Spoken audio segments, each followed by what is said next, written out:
post-secondary institutions, colleges, and universities not only need to make sure that students earn the degrees, but play their role to ensure that those degrees prepare students for success in the workforce. We like to say that it prepares students to earn a living and have a great life. Welcome to the AASCU Telling Our Story podcast. I'm Leticia Maldonado, a member of the Postsecondary Value Team at the American Association of State Colleges and Universities. In this series, we will share stories from state colleges and universities that have taken bold steps to successfully serve underserved students and their communities. As we speak with the experts who shape these programs, we will get an inside look at how they are fostering greater accessibility and affordability, closing gaps to post-secondary education completion, connecting students to viable career opportunities, and creating a more just, equitable society. Let us learn together on this educational journey toward a better future by working together to answer the critical question: what is the true value of a college degree?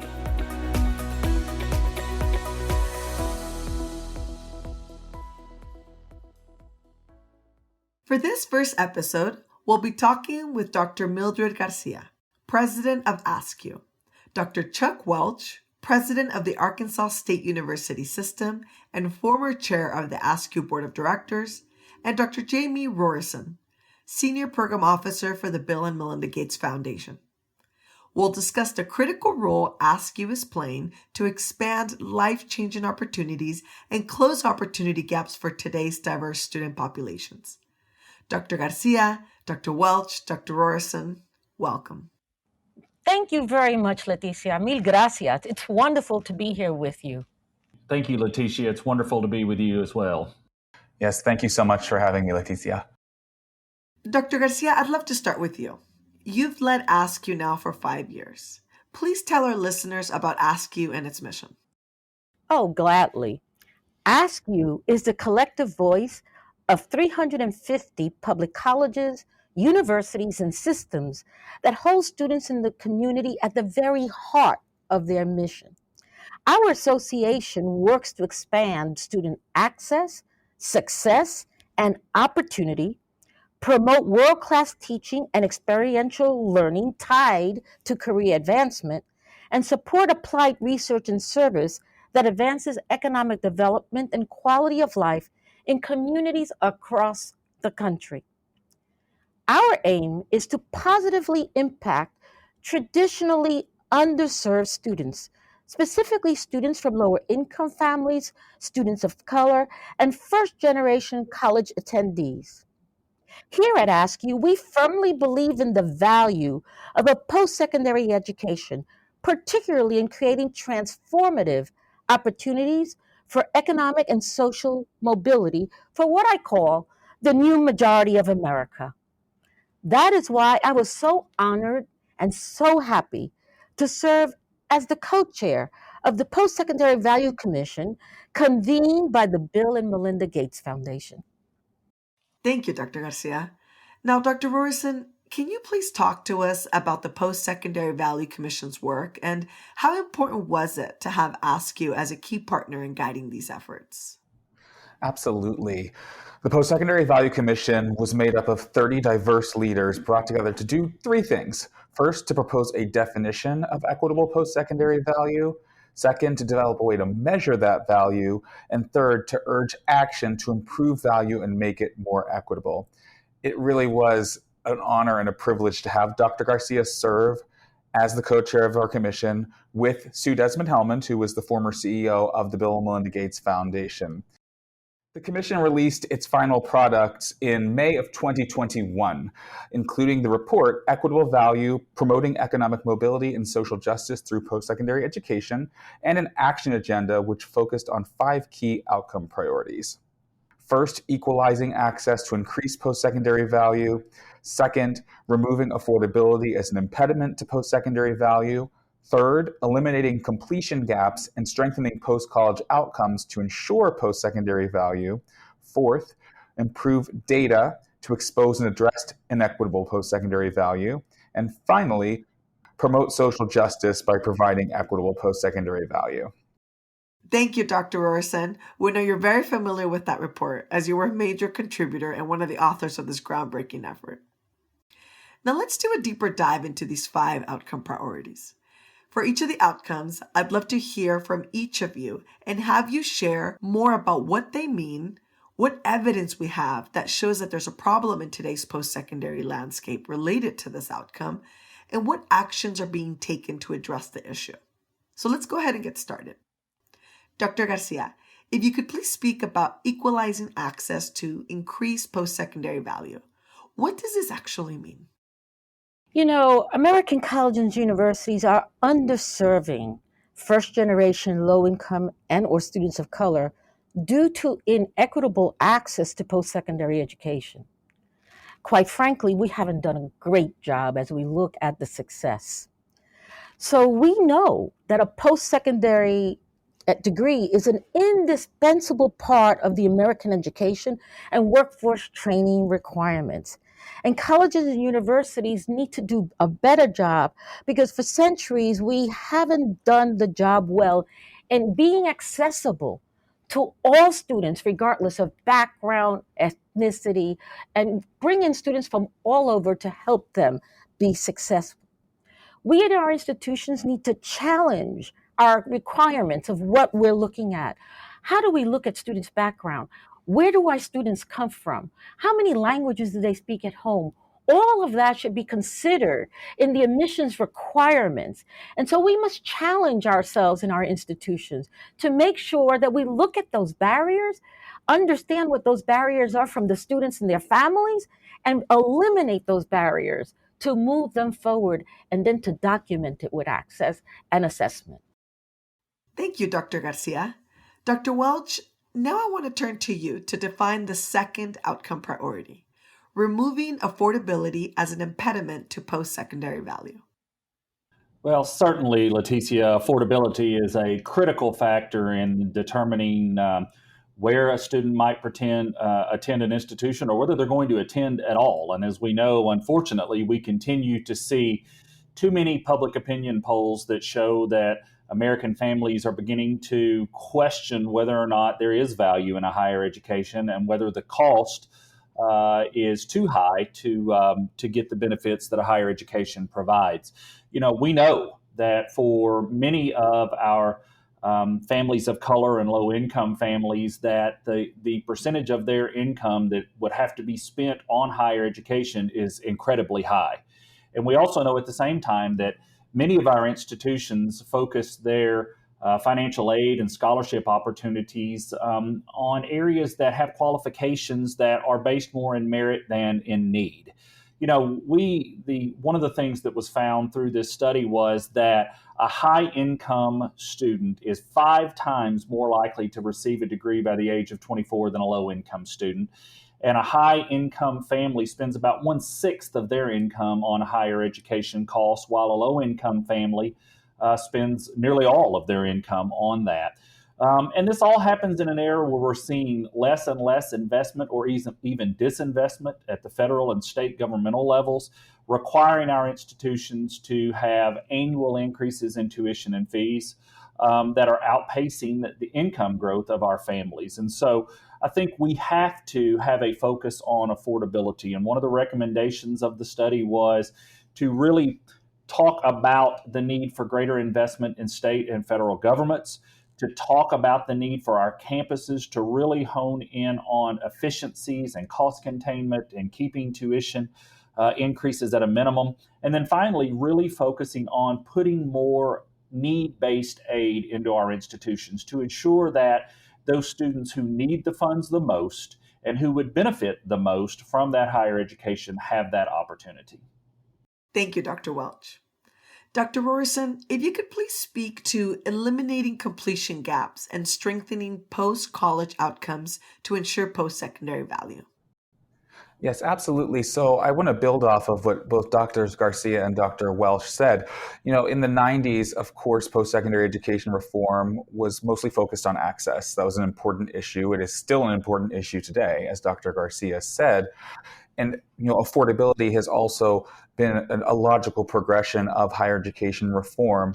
It was probably around 2006 when former Secretary of Education Margaret Spellings, who was on the Value Commission, by the way, brought together her own commission, known by many as the Spellings Commission, where really she shifted the attention not away from access or affordability, but extended it to completion. It was not enough to ensure that college universities were admitting a diverse population and serving diverse groups of students, but really making sure that they were serving them well while enrolled to ensure that they would complete the degrees and certificates that they were seeking. And so where the Postsecondary Value Commission picked this up, and there are many others in the field who've been doing great work thinking about post-college outcomes, is really thinking about not college completion as the finish line. Post-secondary institutions, colleges, universities not only need to make sure that students earn the degrees, but play their role to ensure that those degrees prepare students for success in the workforce. We like to say that it prepares students to earn a living and have a great life. Students have lots of economic and non-economic goals that they're striving to achieve, and that post-secondary education should provide the gateway to. And so really important to think about all steps of the student pipeline as being important drivers of equitable post-secondary value. Great, thank you. Now, Dr. Garcia, if you could speak to improving data to expose and address inequitable post-secondary value. Well, I truly believe that to improve data, we have to make sure that our institutions become learning communities and understanding their students, their trajectory, their backgrounds in order to document the progress that people are making. It is extremely important that we do this from the very moment they walk into our institutions to when they leave, so that we can actually understand where our problems are and where we are doing well. Using data will help students and families make decisions about where and how to pursue their educational goals.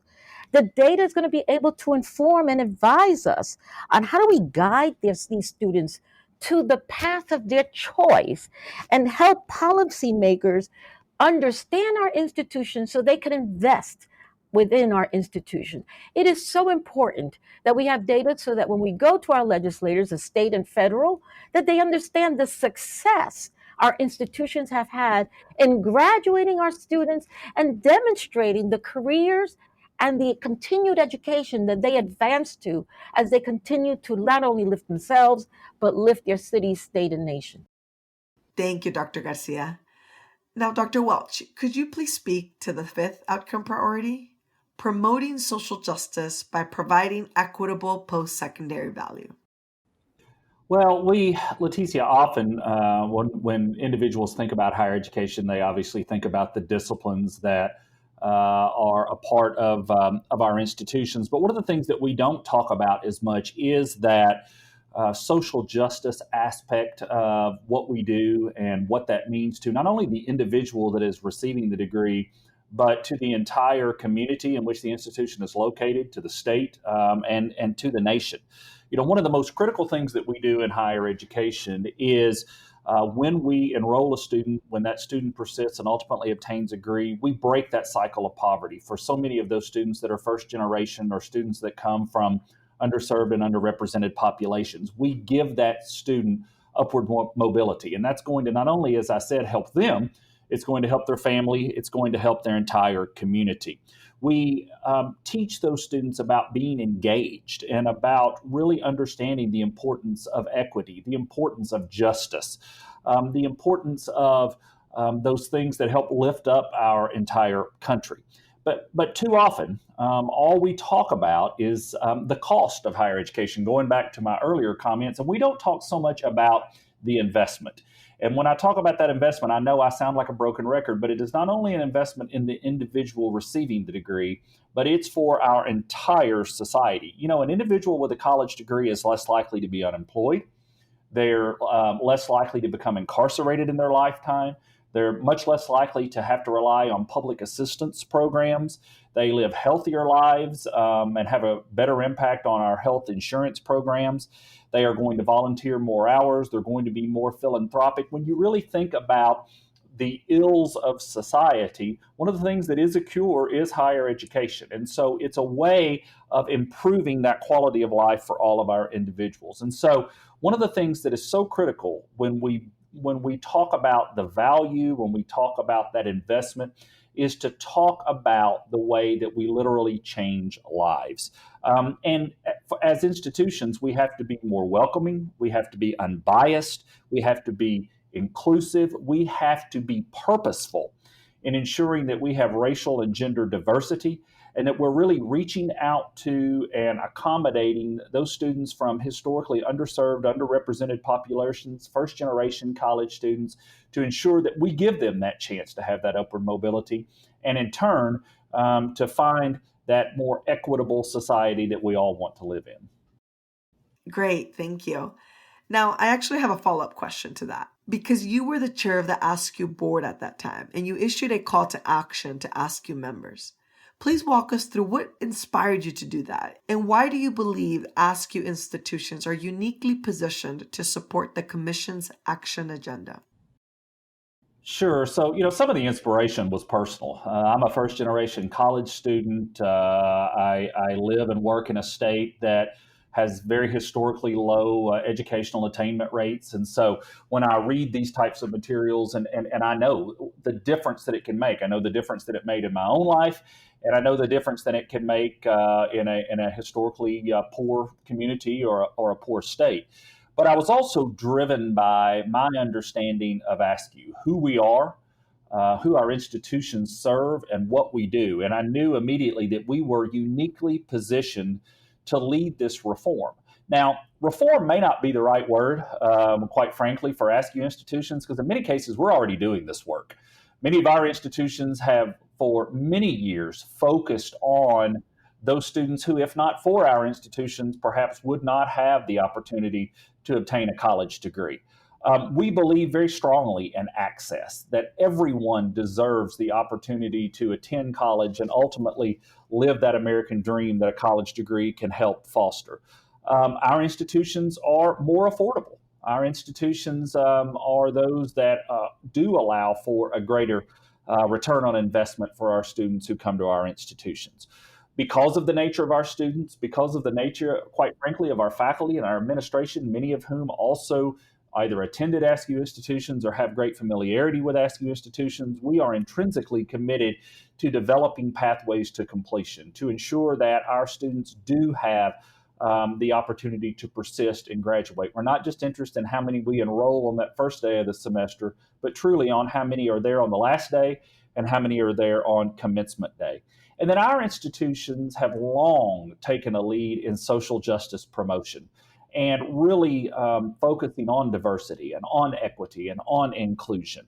We educate the new majority. Dr. Garcia says it all the time. We educate the new majority. We educate those underserved populations. That is our focus. And so when this report was released and there was that call to action and the 5 action agenda items, I knew immediately this was something that AASCU should not only champion, but really tell our story of what it is that we do. And so I was proud when we asked for volunteers to create an AASCU Presidential Post-Value Commission task force, that we had upwards of 30 sitting presidents from around the country immediately say, I want to be a part of this work. It's important. We're doing it. We need to do more of it. It can change our institutions. It can change individual lives, and it can change our communities. And so I was excited that day that we began the work, and I'm even more excited today as we continue to push forward and see this transformation in higher education. Thank you. I appreciate you speaking about your personal inspiration. As a first-generation college student myself, I can absolutely relate to that. Now, here's something that I'm grappling with. Studies show time after time that a post-secondary education supports underserved students through higher earnings, more opportunities for advancement, and enhanced personal well-being, just to name a few. Yet recent polls, including those published by the Wall Street Journal and NORC, which is a nonpartisan research organization, indicate that public opinion continues to steer in this direction, that questions the value of a post-secondary education. Now, why? And I'd love to hear from each of you if you'd like. Why are we still having this conversation? Let me join the club and say I'm also a first-generation college student, that I'm very proud of that, coming from a family of 7 with a very humble beginning, and have a lot to be grateful for post-secondary education and public higher education. You know, we have to be honest that we have not done a good job in higher education articulating the value of higher education for our communities, to the public, to legislators, to the public at large. We have to begin by articulating the value of higher education to all of our communities in their language and in their space. We have to use the data to really convince the naysayers of the success that our AASCU institutions have in graduating the most underserved in reaching their highest potential. For students and their families, and especially our low-income students of color, first generation, a post-secondary degree, we've seen it in the data, provides economic and financial independence, not only for the student, but for the families, and then changes the trajectory of the families of that student for generations to come. So that's the public good. And then there's the private good of higher ed. And we have to continue to talk about the value and educate everyone that educating the new majority is a public good, as because our graduates graduate, they become leaders within their community, they start paying taxes, and the studies are clear, right? That they demonstrate that college graduates are healthier, as I heard Dr. Welch say, vote, and are ready to obtain careers and continue to lift an ever-changing world. So when we say college for who, which is what we're saying these days in some circles, they should understand that it's for all students, regardless of background, ethnicity, social and economic status, and they should have that opportunity to reach their highest potential, because it's not only vital for them. I will say that it is vital for our cities and the survival of our city, state, and nation. Well, absolutely. I agree with you, Dr. Garcia. And, the question about what is college worth, or in some corners, is college worth it at all? Those questions are increasingly on the minds of people across this country, especially as costs and debt levels rise, and many courses and programs have had to go mostly or completely online as a result of the pandemic. And while I think most people would agree that there is a need for educational levels beyond high school, it's that concern about the return on investment that is growing. And it goes back to some of my earlier comments that we continually talk about cost as it relates to higher education and not enough about investment.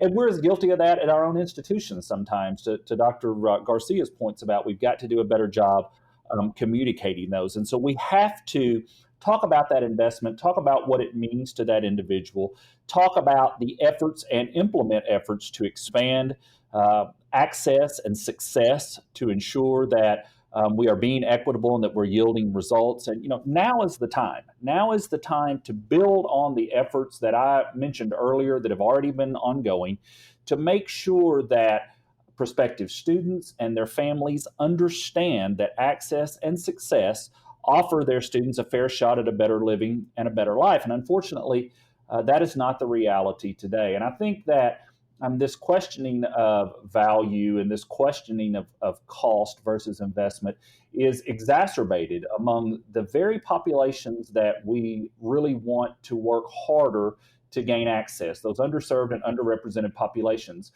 Because for so many of them, they don't have that family history of college attendance. They don't have that understanding. And when they hear these things, or when they do have a tight economic situation, we don't rise to the top of the list of that understanding of just how transformative a higher education is. And so we must focus on that and begin to reverse some of these conversations.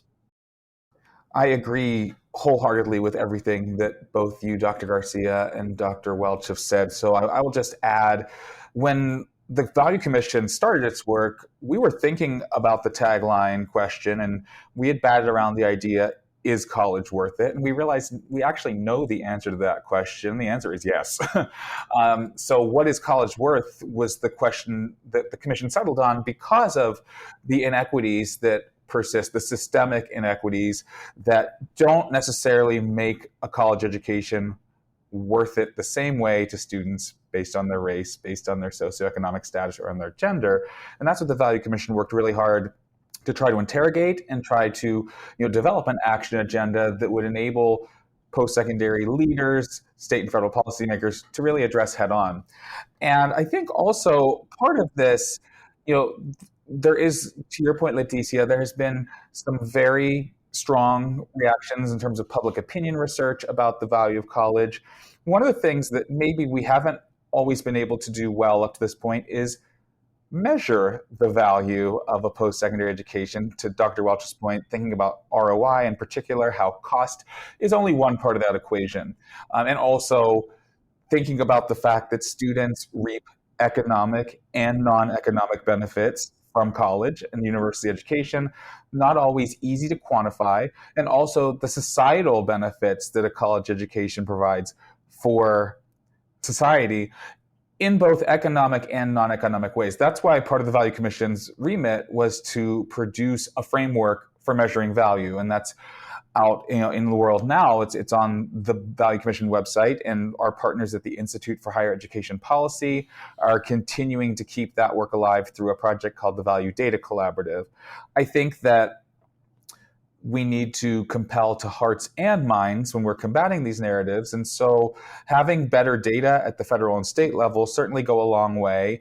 And to Dr. Garcia's earlier point, the need for institutions to really embrace using their own data and using it to inform and sometimes drive conversations is really important. I think I'm an optimist by nature, but a realist as well. And I would like to think that as we continue to have access to better data and have the ability to use data more powerfully, we will continue to compel with an asset frame narrative. I mean, AASCU institutions in particular, there are many institutions across the country, but there are so many AASCU institutions that are doing so well to create equitable value. And we're now at a point where we are starting to have better data to be able to show that and really advance that narrative. So I'm really excited about it. And I should also say I am also a first-generation college student. So I think we are in a really full club here. Always honored to be in this company, but in particular, proud of that identity.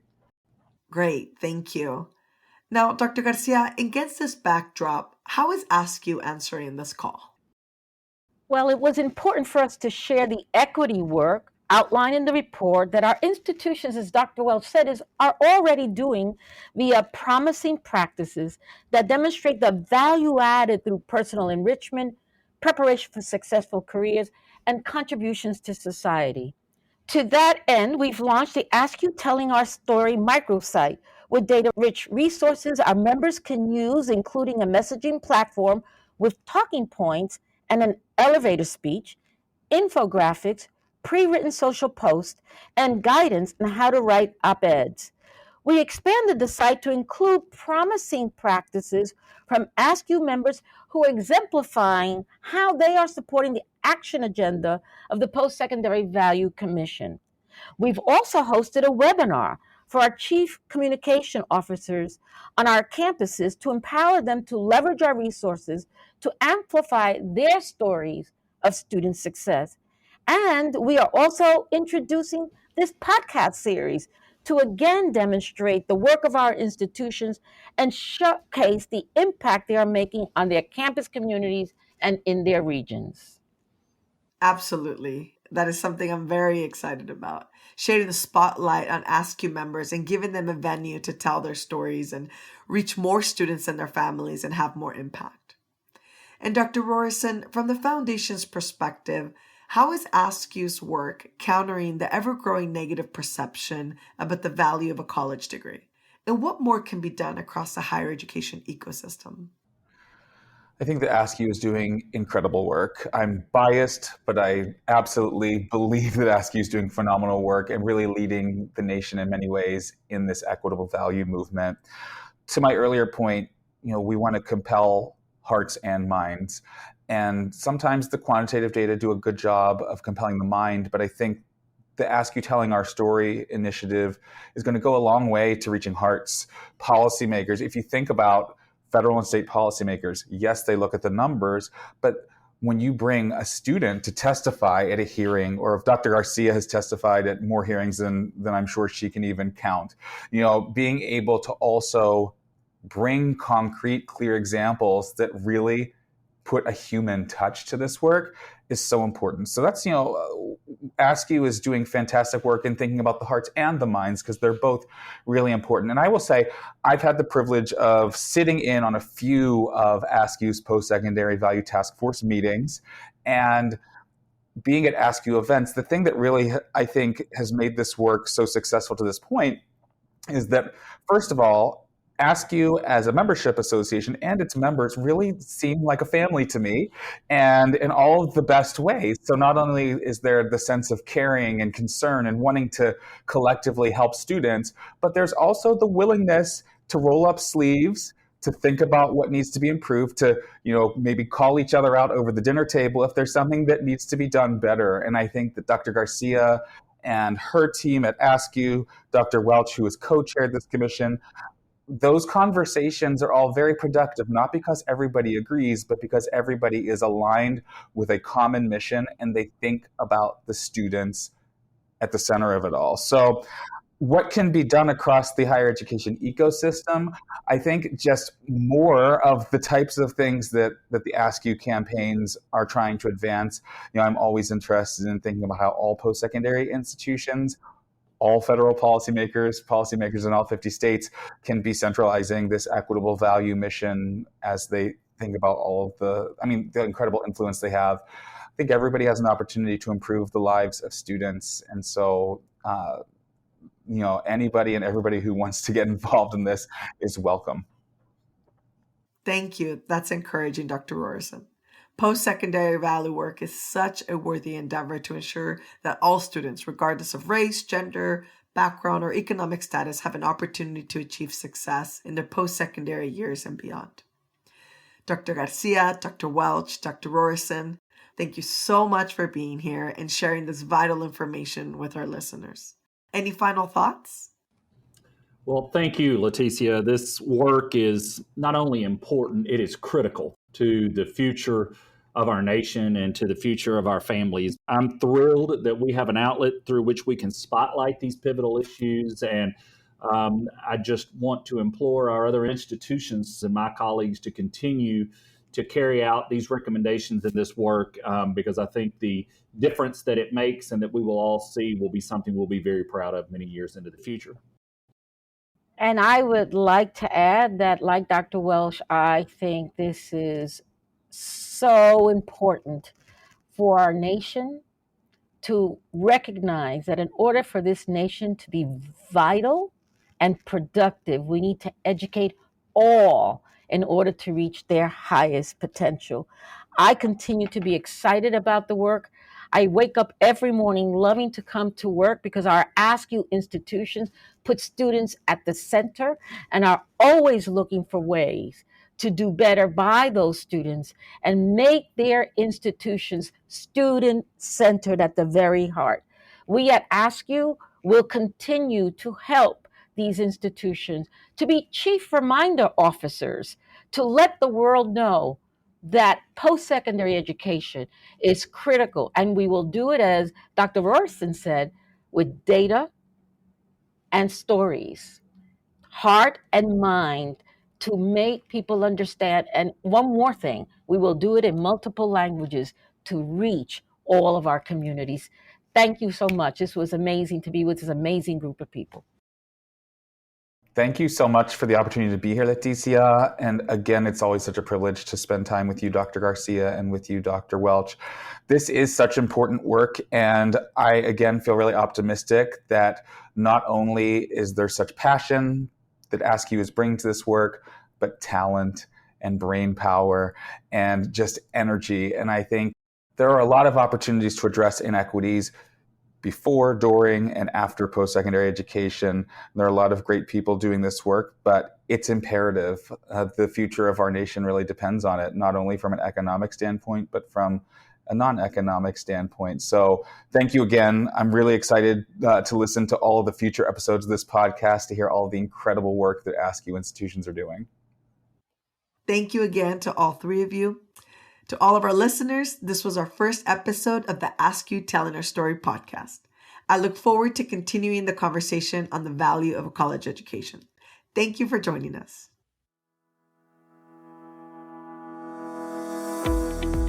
This has been the AASCU Telling Our Story podcast.